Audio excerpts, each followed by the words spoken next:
বিছনা চাদৰ মৰাপাটৰ বস্তা বা এনেকুৱা কম্বল থাকে লগে লগে আমি তিয়াই ল'ম এখন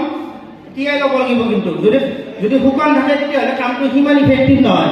তিয়াই ল'লে বেছি ইফেক্টিভ হ'ব গতিকে ইয়াত জুই লাগি আছে ইয়াত জুই লাগি আছে পুৰা জুই মাৰি আছে একদম দূৰলৈকে মাৰি আছে গম পালোঁ আমি এনেকুৱা এখন কম্বল তিয়াই ল'লোঁ আচলতে ফুটা থাকিব নালাগে ফুটা নাথাকিলে ভাল জাষ্ট মই দেখাই দিছোঁ বস্তুটো তিয়াই ল'লোঁ তিয়াই লৈ যায় জুইটো এইফালে ওলাই আছে নহয় এইফালে আমি এইফালে নাযাওঁ তাৰ বিপৰীত চাইডে থিয় দিম কিয় দিলোঁ কম্বলখন নিজৰ গাঁত লৈ এনেকৈ গাঁত লৈ ফাৰ্ষ্ট এনেকৈ মাৰিলোঁ নেক্সট এনেকৈ মাৰিলোঁ কুইক কৰিব লাগিব খুব সোনকাল কৰিব লাগিব মই জাষ্ট আপোনালোকক দেখুৱাৰ কাৰণে লাহে লাহে কৰিছোঁ যদি আপোনালোকে ভুলতো জুইটো এনেকৈ ওলাই আছে যদি আপোনালোকে ভুলতো এই কম্বলখন যদি এই মাৰি দিয়ে গোটেই জুইটো আহি গোটেই গাঁত লাগি গেছটো ফাৰ্ষ্ট গেছ লাগিব গেছটো ধুনীয়াকৈ গাঁতৰ তাৰপিছত জুইটো লাহেকৈ গাঁতো লাগি যাব গতিকে